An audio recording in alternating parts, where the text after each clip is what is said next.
Assalamualaikum warahmatullahi wabarakatuh. Al-Fatihah. A'udzu billahi minasy syaithanir rajim. Bismillahirrahmanirrahim. Alhamdulillahi rabbil alamin. Ar-Rahmanir Rahim. Maliki yaumiddin. إياك نعبد وإياك نستعين اهدنا الصراط المستقيم صراط الذين أنعمت عليهم غير المغضوب عليهم ولا الضالين.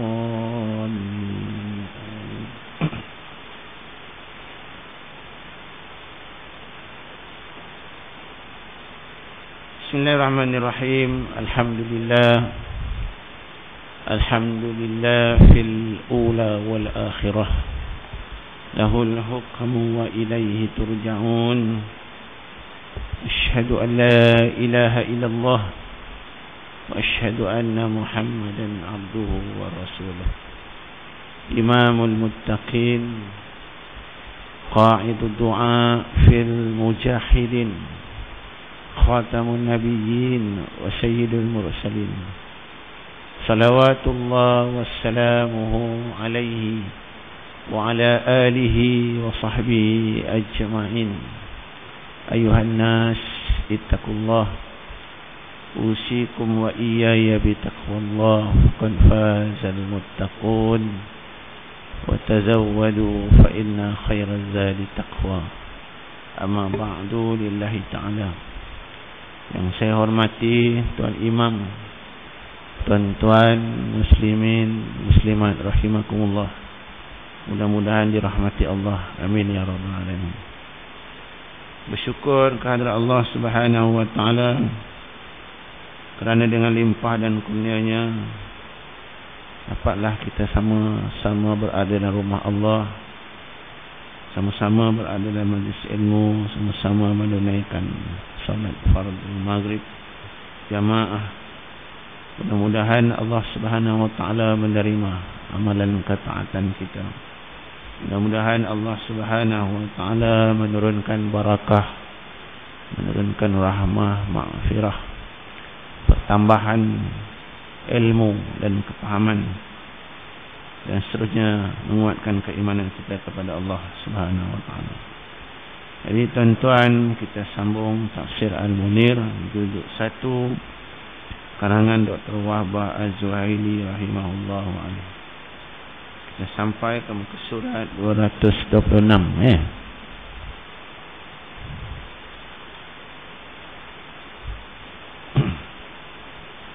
pedoman hidup dan hukum hakam. Kita baca.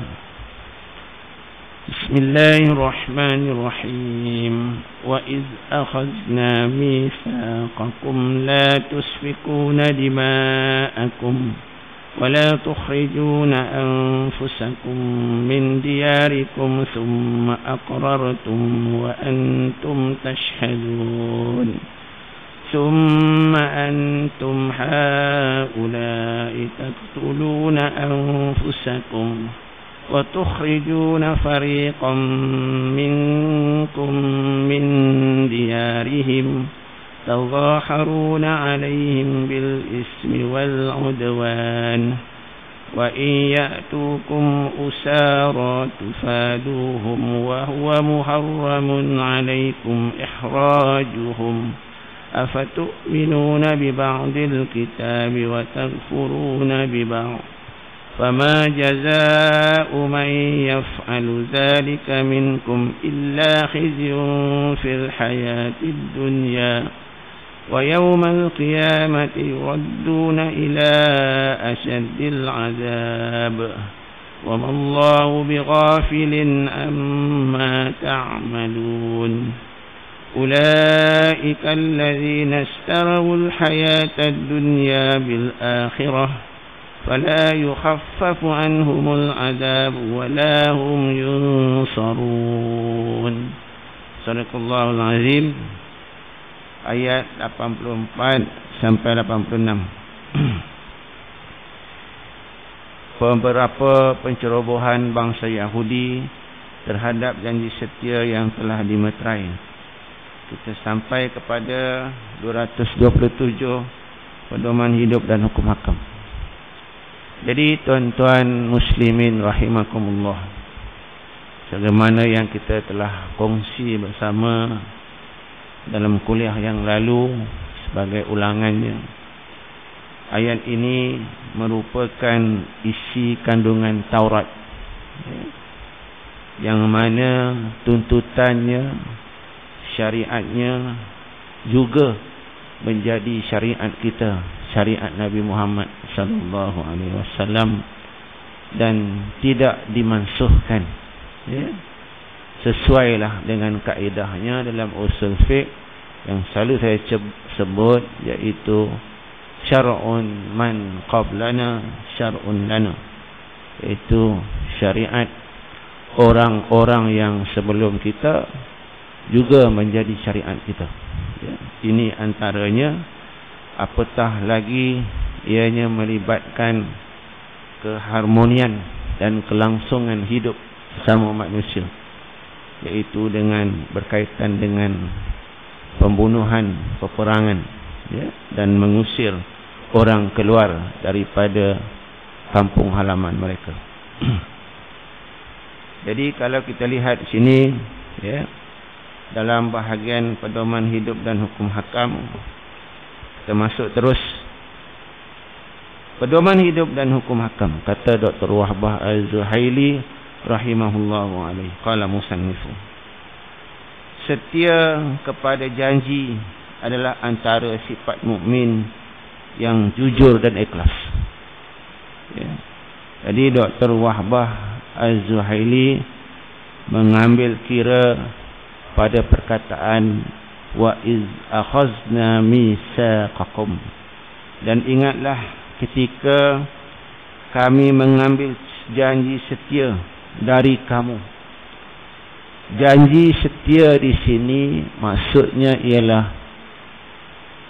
isi kandungan Taurat. Maksudnya al-ahdu awamiruhu wa nawahihu azza wa jalla, isi kandungan yang telah disyariatkan oleh Allah Subhanahu wa taala kepada orang-orang Yahudi Bani Israel. Kadang-kadang disebut juga dengan al-ahdu, sebagaimana yang jelas dalam ayat yang lalu, ayat yang sebelum ni lah.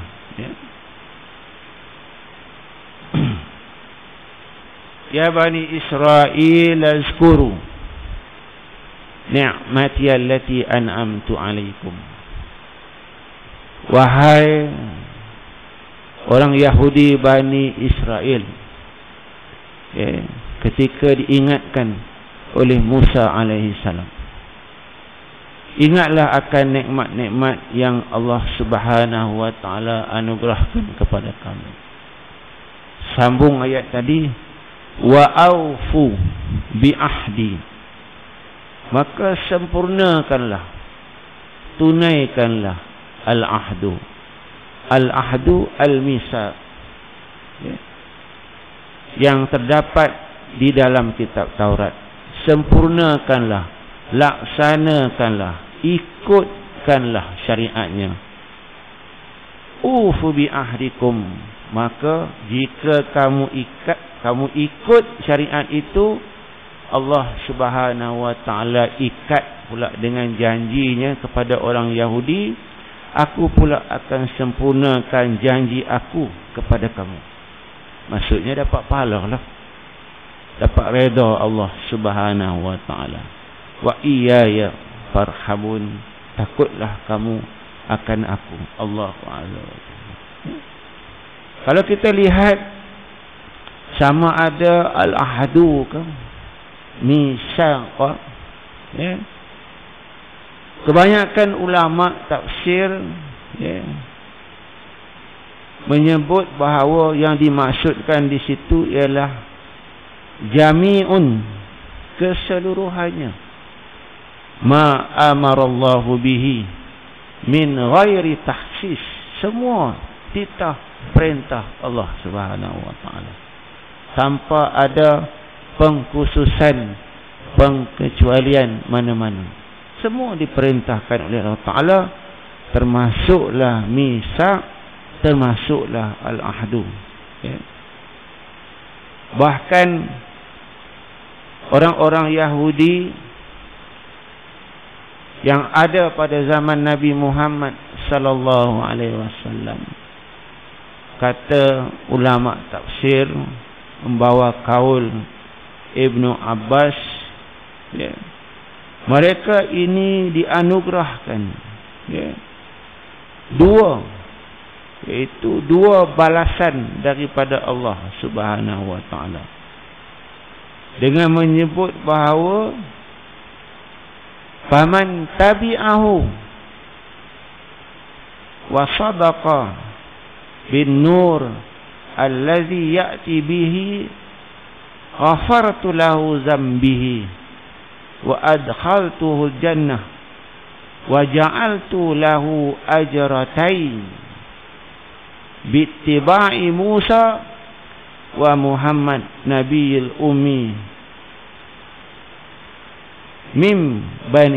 min waladil Ismail, yaitu yang bermaksud barang siapa yang mengikuti seruan dakwah Nabi Musa, membenarkan lagi ikut juga cahaya yang dibawa oleh Nabi Muhammad sallallahu alaihi wasallam. Dua syariat tadi, ya.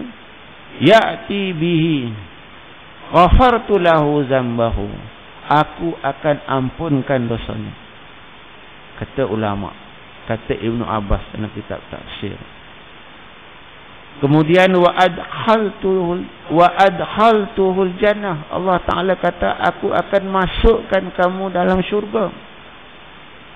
Wa ja'altu lahu ajrain, ya, aku akan jadikan kepada kamu pada urusan taat dua nabi ini, Musa dan Muhammad sallallahu alaihi wasallam, dua, ya, balasan, yaitu biittiba'i Musa wa Muhammad, dengan mengikut Nabi Musa dan Muhammad sallallahu alaihi wasallam, yang terdiri daripada anak aulad Nabi Allah Ismail alaihi salam.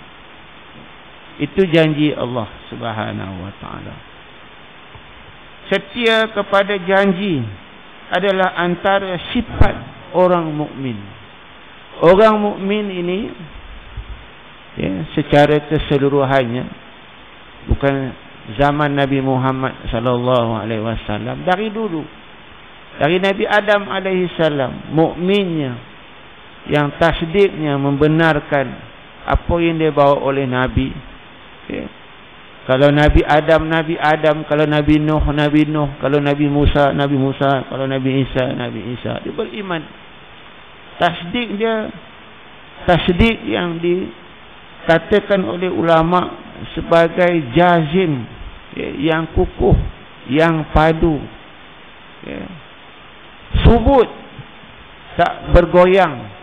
Subutan qat'iyan, ya, disebut dalam ulama akidah, ya, terhadap ma ja'a bihi Nabi sallallahu alaihi wasallam, apa yang dibawa oleh Nabi sallallahu alaihi wasallam, ya. Itu dikatakan bahawa sifat mukmin jujur dan ikhlas. Manakala perbuatan melanggar janji setia, melanggar ahdu, melanggar misak, adalah antara sifat golongan orang yang kafir dan munafik. Ya. Sifat golongan orang yang kafir, yang tolak, yang tak mau, yang buang, dan orang munafik, orang yang berpura-pura, yang dalam hatinya tidak beriman kepada Allah Subhanahu wa taala. tapi mulutnya kata beriman kepada Allah Subhanahu wa taala. Sebab itu ya, kita lihat orang-orang Yahudi dalam tuntutan ayat ini, kalau kita lihat Allah Subhanahu wa taala mengharamkan ke atas mereka ikhraj, mengusir keluar ya. Orang mengusir keluar sesama kamu daripada kampung halaman kamu ya. Apatah lagi membunuh mereka. Tetapi orang-orang Yahudi ya, sebagaimana disebut dalam kuliah yang lalu ya, dia melakukan dosa dengan melanggar perintah Allah Subhanahu wa taala, mengusir keluar bukan setakat ya, golongan ya, Aus dan Khazraj, tetapi mereka mengusir sesama mereka sendiri, sebagaimana yang disebut, yaitu Bani Quraizah yang berada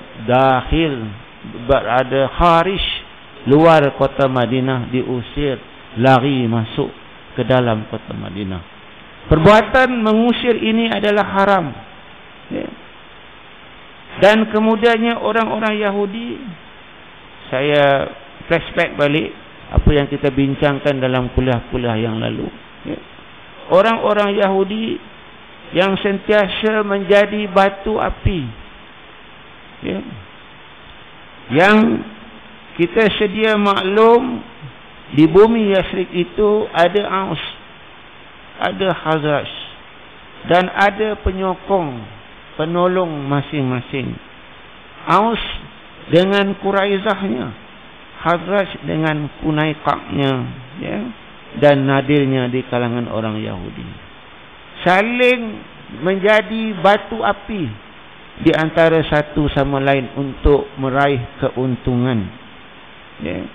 Dan bila berlaku peperangan antara mereka, tentulah ada di antara mereka yang menjadi tawanan perang bagi pihak yang satu lagi. Bila dah jadi tawanan perang, orang-orang Yahudi bersatu hati menebus tawanan mereka.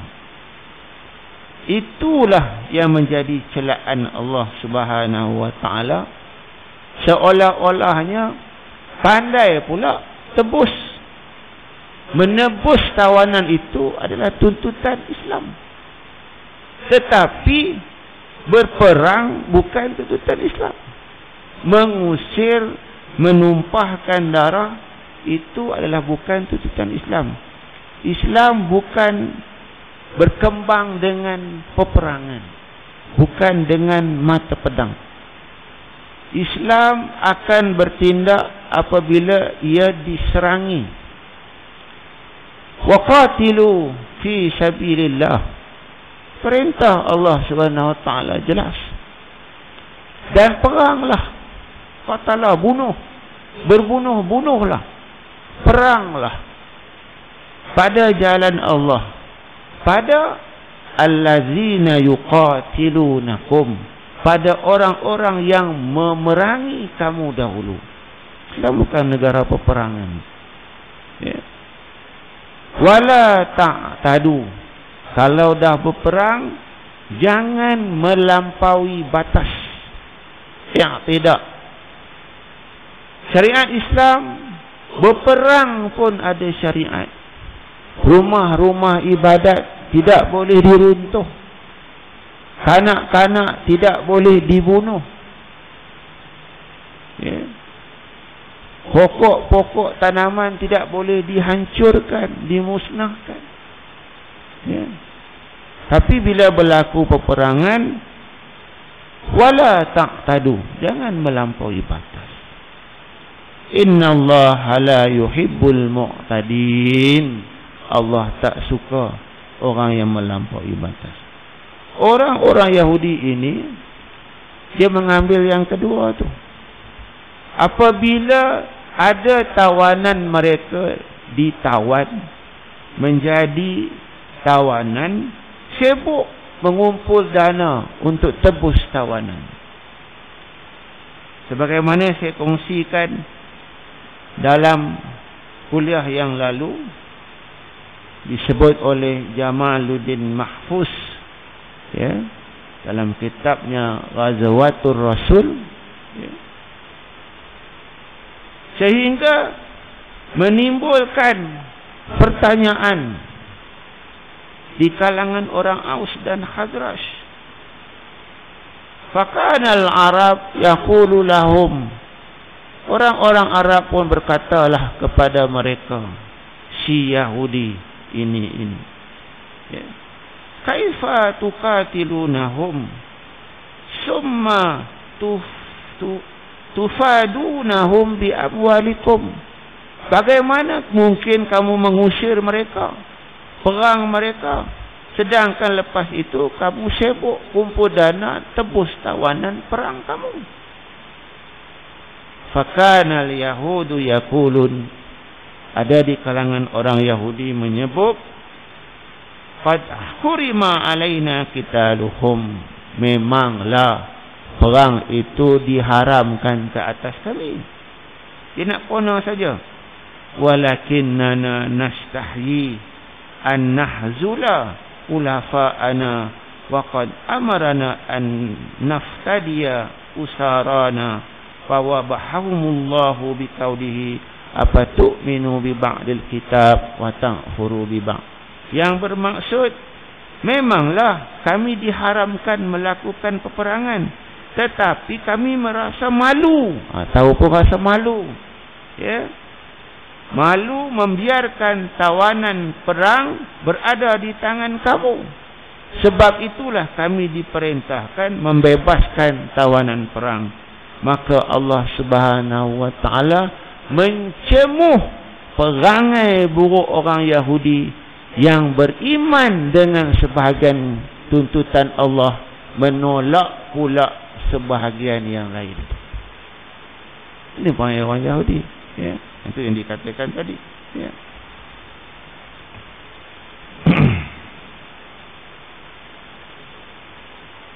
Jadi di situ perbuatan melanggar janji setia pula adalah antara sifat golongan kafir dan munafik, ya. Orang-orang Yahudi yang berperangai demikian secara khususnya, ya, sebab ayat ini berkaitan dengan mereka dan kita mengambil secara wajhul umum, dah tentulah mereka ini terdiri daripada orang yang kafir. Kafir ni tolak perintah Allah Subhanahu wa taala, ya. Di dalam Islam kalau kita lihat, ya, Allah Subhanahu wa taala, ya, menyediakan azab yang pedih pada orang yang kafir ini. Di ayat ini pun kata kita lihat Allah taala tutup, iaitu fala yukhaffafu anhumul azab wala hum yunsarun. Di akhirat nanti tidak diringankan azab siksaan mereka dan tidak pula mereka itu mendapat pertolongan Allah Subhanahu wa taala, ya. Mereka tolak perintah Allah Subhanahu wa taala. Kafir tolak. Kafir ni orang yang ingkar, orang yang tolak perintah Allah Subhanahu wa taala, ya. Ingkaru syai', kafirlah tu, ya. Begitu juga perangai orang munafik, ya, yang berpura-pura, ya, berpura-pura melaksanakan titah perintah Allah Subhanahu wa taala, padahal orang munafik ini, ya, sebagaimana yang disebut, ya, mereka ini menampakkan keislamannya, ya, menampakkannya dengan lisan, tapi hatinya membenci perintah Allah Subhanahu wa taala. Ini perangai orang yang melanggar perintah Allah Subhanahu wa taala. Sesiapa yang cuai dalam pelaksanaan segala butiran dan hukum hakamnya syariat, malahan tidak menghargainya, mereka ada golongan yang sewajarnya menerima azab dan penghinaan dari Allah Subhanahu wa taala. Al-Quran telah menggunakan ungkapan kufur terhadap orang yang melanggar perintah Allah. Siapa sahaja yang melanggar perintah Allah Ta'ala, kafir. Tapi jangan laju sangat berhukum kafir yang keluar daripada agama. Asas dulu. Namanya orang yang langgar tu kafir. Cuma barulah didetailkan macam mana. Sama ada dia yahruju anil millah ataupun la yahruju anil millah. Keluar daripada agama ataupun tidak keluar daripada agama. Jangan cepat sangat menghukum. Ya. Tapi pada asasnya, kata Dr. Wahbah Az-Zuhaili, ya, dia sebut Al-Quran telah menggunakan ungkapan kufur, ya, terhadap orang yang melanggar perintah Allah. Kalau ada di kalangan kita, na'udzubillahi minaz zalik, ada kalangan orang yang di luar masjid ini, di taman-taman kita, di negara kita, di tempat-tempat kita, yang dianya mengaku Islam tetapi tidak beramal dengan tuntutan Islam. Ada syahadahnya pada lisannya, lidahnya, tetapi tidak berpuasa, tetapi tidak bersolat. Maka orang yang melanggar perintah Allah itu asasnya adalah kufur, ingkar syai'. Kita ambil makna umum, ingkar syai', tolak apa saja yang dibawa oleh Nabi Muhammad sallallahu alaihi wasallam. Nabi Muhammad sallallahu alaihi wasallam, ya, yang membawa utusan Allah Subhanahu wa taala, syariat Allah mewajibkan solat, tiba-tiba tak solat. Mewajibkan puasa, tiba-tiba tak puasa. Orang yang tak puasa, orang yang tak solat, kufur. Itu asas dia. Kemudian baru didetailkan sama ada dia keluar agama ataupun tidak. Asasnya macam tu. Menggunakan kufur terhadap orang yang melanggar perintah Allah dan melakukan maksiat. Semua pelanggaran perintah Allah Ta'ala adalah maksiat. Ya, semua pelanggaran perintah Allah Ta'ala adalah maksiat. Orang yang melanggar perintah Allah ini namanya orang yang asin. Itu sebabnya ada mukmin asin, orang yang berdosa, melanggar perintah Allah. Ini menunjukkan bahawa, kita sambung. Ini menunjukkan bahawa, bukan surat 227 dan 228. Ini menunjukkan bahawa orang yang melakukan dosa dan tidak menghiraukan tegahan Allah, ia adalah kafir terhadap tegahan tersebut. Umum. Tetapi perlulah didetailkan supaya kita ini tidak cepat melatah mengkafirkan orang keluar daripada agamanya. Kalau setakat huraian Dr. Wahbah Az-Zuhaili rahimahullahu alaih, dia kata kafir. Tetapi bagi kita yang share ilmu ni, kita kena faham dulu. Benda yang dia tak buat, benda yang dia langgar itu, tengok dulu. Benda yang Allah Ta'ala turun ni, ada yang muttafaqun alaih, ada yang mukhtalafun alaih. Ada benda yang dipersepakati akan, ya, ittifaqnya di kalangan ulama, ada yang menjadi perselisihan di kalangan ulama. Kalau melanggar benda yang diiktifaq, ya, itu yang dipersoalkan. Kalau ikhtilaf, ada ruang ikhtilaf dekat situ. Tak boleh cepat sangat melatah, mengkafirkan orang. Ya. Kalau orang tu tidak puasa sekalipun, di mulutnya ada syahadah, maka dia asin, dia bukan kafir. Ya. Sesuailah dengan akidah yang kita pegang, akidah ahli sunnah wal jamaah. Ya. Dia berdosa di sisi Allah Subhanahu wa taala, tetapi dia masih Islam, mukmin, muslim, ada iman, ya, dalam jiwa dia, dalam diri dia. Dia bukan kafir. Jangan kata dia kafir, yahruju anil millah. Kalau tanya dia dulu, pasal apa? Pasal apa tak semayang? Pasal apa tak puasa ni? Dia pun diam. Dia tahu puasa tu wajib. Mungkin dia malas. Kerja teruk lah, tak larat. Yang tu bukan kafir nama dia. Itu bukan kafir yahruju anil millah. Itu maknanya berdosa. Siapa tak puasa ni? Mana ada puasa? Itu kafir yahruju anil millah. Jangan cepat berhukum. Kita jangan jadi khawarij.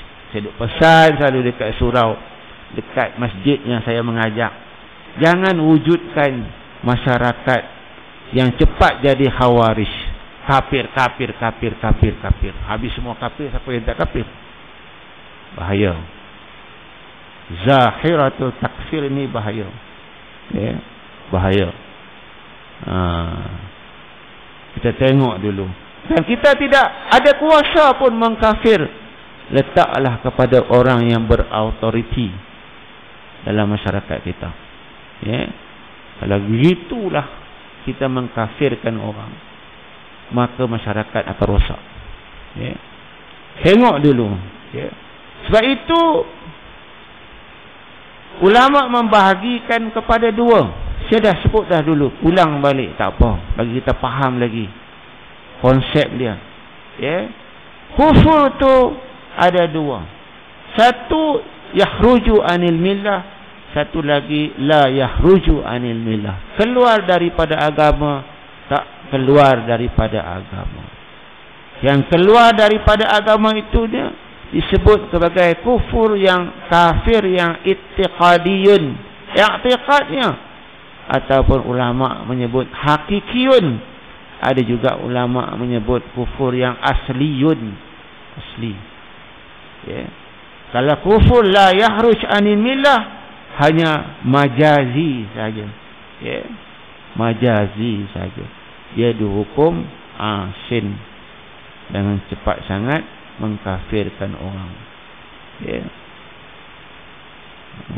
Ni munafik ni, tuduh orang. Ni munafik ni, ni munafik ni. Kan?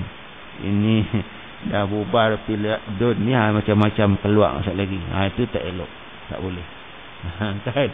Nak mengkafirkan orang, nak memunafikkan orang, hang siapa? Tak boleh. Jangan isu tu. Tak boleh. Senang kata orang kafir, semua kata orang munafik. Nabi SAW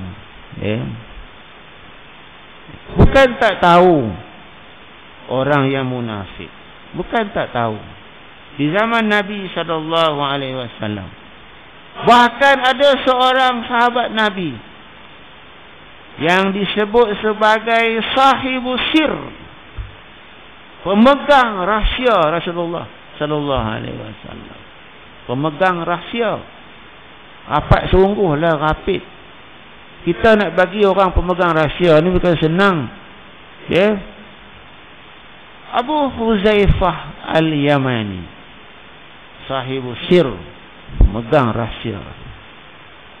Di tangan, di dalam pengetahuan Abu Huzaifah Al-Yamani, diberitahu oleh Rasulullah sallallahu alaihi wasallam. Dia pegang rahsia.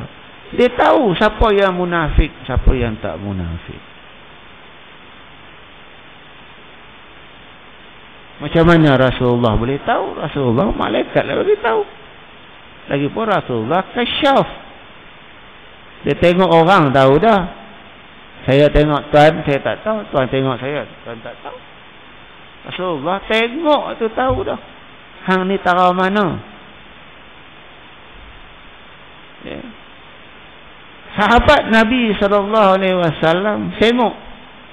Ya. Sampai sahabat Nabi duk follow je Abu Huzaifah Al-Yamani. Ya. Kalau ada kematian aja, tengok Abu Huzaifah. Ada pergi, kita pergi. Sampai macam tu. Dah dia pemegang sil. Ya.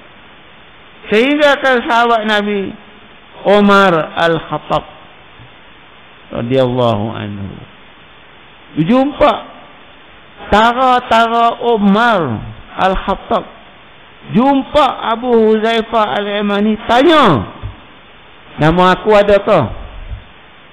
Tu Umar. Ya Allah, dah tentulah tak ada.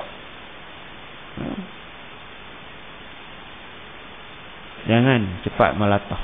Ya, ini kempen pilihan raya ni kena pesan ni, jangan cepat melatah. Ya.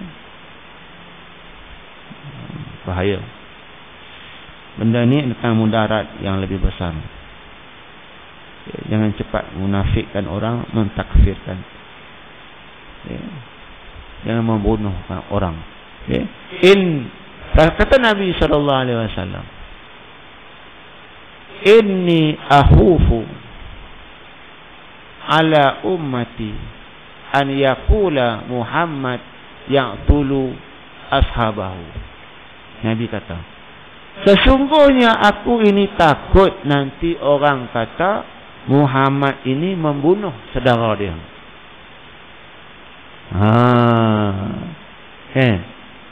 Membunuh saudara dia. Dia takut. Ya. Nabi sendiri kata macam tu. Ya. Kita sambung.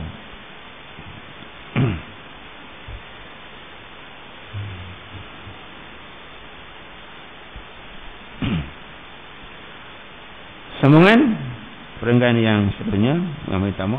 Orang yang memisah-misahkan hukum-hukum Allah dengan cara menerima sebahagiannya dan menolak sebahagian yang lain, bermakna ia kufur dengan keseluruh hukum hakam ketuhanan. Ini pun kena syarah juga ni, fakta ni. Ya. Kalau tak syarah tak jadi. Ya. Dalam Quran banyak. Ya. Wa man lam yahkum bima anzalallah fa ulaika humul kafirun. Wa man lam yahkum bima anzalallah fa ulaika humul fasiqun. Macam-macam dalam Quran. Ya. Jadi benda ni kena ambil kira supaya tidak menjadi bahan, ya, mudah sangat mengkafirkan orang, ya, mentakfirkan orang. Ya. Ada 3 tempat dalam Quran jelas, ya. Surah, ada surah Al-Maidah ayat 44, ayat 45, ayat 47. Tak kira buka Quran. Ayat 44 surah Al-Maidah, ayat 44, ayat 45, ayat 47. Ada. Wa man lam yahkum bima anzalallah fa ulaika humul kafirun. Al-Maidah 44. Wa man lam yahkum bima anzalallah fa ulaika humuz zalimun. Wa man lam yahkum bima anzalallah faulaika humul fasiqun. Barang siapa yang tidak berhukum dengan apa yang diturunkan oleh Allah, maka mereka itulah orang-orang yang kafir. Barang siapa yang tidak berhukum dengan apa yang diturunkan oleh Allah, mereka itulah orang-orang yang zalim. Barang siapa yang tidak berhukum dengan apa yang diturunkan oleh Allah, mereka itu orang-orang yang fasik. Okay. Tak pasal Dr. Wahbah Az-Zuhaili dia ambil ibrah pengajaran daripada perangai orang Yahudi tadi. Itu yang dicerita dibahaskan di sini. Perangai orang Yahudi yang ambil sebahagian kitab, tolak sebahagian kitab Taurat. Jadi dibahaskan kat sini Dr. Wahbah Az-Zuhaili. Sebab pengajaran pedoman hidup ni dia al-ibratu bi umumil lafzi la bi khususis sabab. Ibrah itu diambil daripada pengajaran yang umum, bukan dengan sebab yang khusus. Itu dia kata macam tu. Jadi kenalah detailkan, ya, detailkan sama ada tolak dia bermakna menafikan ataupun tidak melaksanakan, ataupun tidak melakukan. Kalau orang solat tadi dia malas, maka tidaklah dia yakhruj anil millah. Kalau dia menafikan, menidakkan, yakhruj anil millah. Samalah dengan puasa. Samalah hukum ni. Kalau dia tidak menafikan, la yakhruj anil millah. Kalau dia menafikan, yakhruj anil millah, keluar daripada agama. Ya. Bahkan kalau kita lihat, ya, Allah Subhanahu wa taala, ya, berfirman dalam surah yang lain yang tidak dicatat dalam buku ni, saya rujuk pada surah An-Nisa. Innal ladzina yakfuruna Allah wa rusuluhu. Surah An-Nisa ayat 150 151. Innal ladzina yakfuruna Allah wa rusulahu wa yuriduna an yufarriqu bainallahi wa rusulahu wa yaquluna nu'minu bi ba'din wa na'furu bi ba'd wa yuridu an yattakhidhu baina dzalika sabila ulaika humul kafiruna haqqan wa a'tadna lil kafirina azaban muhina.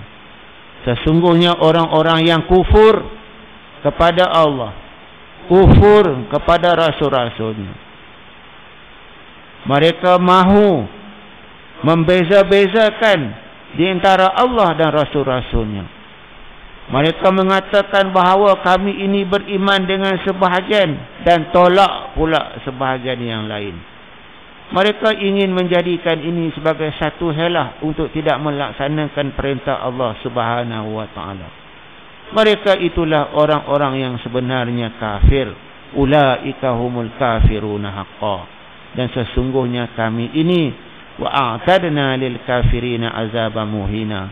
Kami menyediakan azab yang hina bagi orang yang kufur kepada Allah Subhanahu wa taala. Kufur di sini bermaksud kufur menafikan.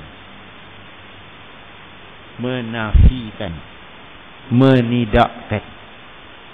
Kufur ini kufur menafikan, menidakkan, kata ulama. Ya. Majoriti ulama, bahkan kalau kita lihat Abdullah ibnu Abbas menyebut pada menghuraikan masalah ini, beliau menyebut, ya, Al-Bahru fi Tafsir Ibnu Abbas, sepupu Nabi sallallahu alaihi wasallam. Man jahada, siapa yang tolak, engkar, ma anzalallah faqad kafara. Wa man aqarra bihi wa lam yahkum fahuwa zalim fasik. Terjemahannya, siapa yang engkar, tolak apa yang diturunkan oleh Allah Subhanahu wa taala, faqad kafara, dia adalah kafir. Maknanya yang menidakkan, bukan malas, menidakkan. Mana ada solat, mana ada puasa, mana ada ni, mana ada ni, mana ada saja, kan? Apa solat-solat, apa puasa-puasa, menidakkan itu, ya. Faqad kafara, maka dia adalah kafir, kata Ibnu Abbas. Sambung lagi, jangan ambil setakat. wa man aqarra bihi, siapa yang mengakui adanya, walam yahkum, dia tidak melaksanakan, dia tidak melakukan, fahuwa zalim fasiqun, maka dia adalah orang yang zalim, orang yang fasik. Inilah pendapat jumhur ulama Ahlus Sunnah wal Jamaah, termasuklah Ikrimah, Fakhruddin Ar-Razi, ya, Wahbah Az-Zuhaili, ya, banyak lagi ulama-ulama. Jadi jangan cepat mengkafirkan orang. Itu jelah. Kan, kalau tak ada huraian tu kita tuduh kafir orang. Jelas satu, ya.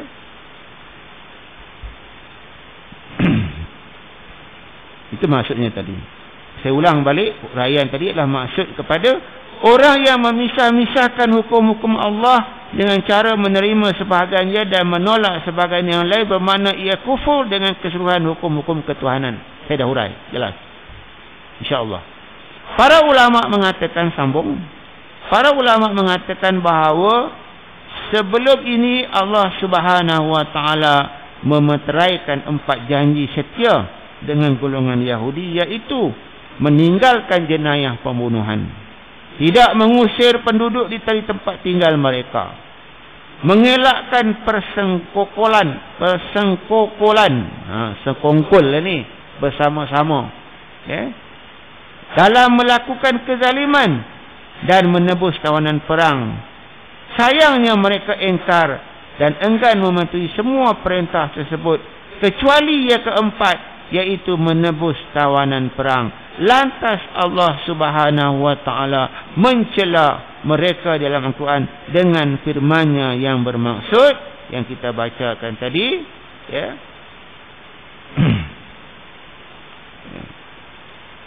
Yang kita bacakan tadi, ya, kita ulang balik bacaan kita tadi. Yaitu, ya, fala yukhaffafu, apa tadi? Wa yawmal qiyamati yuradduna ila asadil azab wa ma Allahu bighafilin amma ta'malun ulaika allazina ishtaraw al-hayatud dunya bil akhirah fala yukhaffafu anhumul azab wa la hum yunsarun. Ya. Itu yang kita bacakan tadi, dikata Al-Baqarah 85, ya. Jadi di sini jelas kepada kita, Dr. Wahbah Az-Zuhaili dia mengambil pengajaran daripada perangai orang Yahudi yang Allah telah tetapkan dalam ayat tadi, jangan menumpahkan darah. La tasfikuna dima'akum, dia perang juga. Wala tukhrijuna anfusakum, jangan usir, dia usir. Kan? La tu semua jangan. Kemudiannya mereka ambil yang terakhir saja, menebus tawanan perang. Yang awal tu semua dia tak buat, yang ujung je dia buat. Ini perangai orang Yahudi. Sedangkan syariat Islam, kalau kita masuk dalam agama Islam, udkhulu fis-silmi kafah, masuklah sepenuhnya. Kalau tak sepenuhnya adalah kelompongan, maka adalah dosanya. Itu saja. Udkhulu fis-silmi kafah. Kadang-kadang kita ni dalam pilihan raya ni, dalam kempen, saya bukan bermaksud nak kempen, ya, cuma dah kebetulan tajuk ni di kebetulan kena ubur parlimen, kan. Jadi takut kadang-kadang kita ni menggunakan agama kita tidak sedar, ataupun kadang-kadang kita cakap deras, takut nanti paginya kita Islam, malamnya kita kafir. Itu je lah. Takut-takutnya malamnya kafir, esok pagi, malamnya Islam, esok pagi kafir pula. Pagi kafir, petang Islam. Petang Islam, pagi kafir. Sebalik-balik. Itulah Nabi beri peringatan kepada kita. Wa yasbahu ar-rajulu mu'minan. Pada waktu paginya seorang itu mukmin. Wa yamsi kafiran. Petangnya dia jadi kafir. Wa yamsi mu'minan. Petangnya dia mukmin. Wa yasbahu kafiran. Paginya pula dia kafir. Yabi'u dinahu bi'aradin anid dunya qalil. Dia menjual dunia agama ini untuk mendapat keuntungan dunia yang sedikit. Na'udzubillahu minaz zalik. Saya rasa tu. InsyaAllah kita akan sambung lagi pada penutup tu. Tak habis, kadang nak bagi habis, tak habis juga. 228 tu pada kuliah yang akan datang, insya-Allah. Jadi saya minta maaf tuan-tuan jika ada terkasar bahasa. Saya minta ampun daripada Allah Subhanahu Wa Taala. Mudah-mudahan Allah Taala memberikan kita kepahaman dan kekuatan untuk memahami ma'alim Islam. Jadi saya tutup kekurangan majlis ini dengan membaca kafaratul majlis. Subhanakallah bihamdih. Subhanakallah wa bihamdika. Asyhadu an la ilaha illa anta astaghfiruka wa atubu ilaik. Bismillahirrahmanirrahim. Wal 'ashr. Innal insana lafi khusr illa allazina amanu wa 'amilus shalihat wa tawasaw bil haqq tawasaw bis sabr. Wallahu a'lam bissawab. Assalamualaikum warahmatullahi wabarakatuh.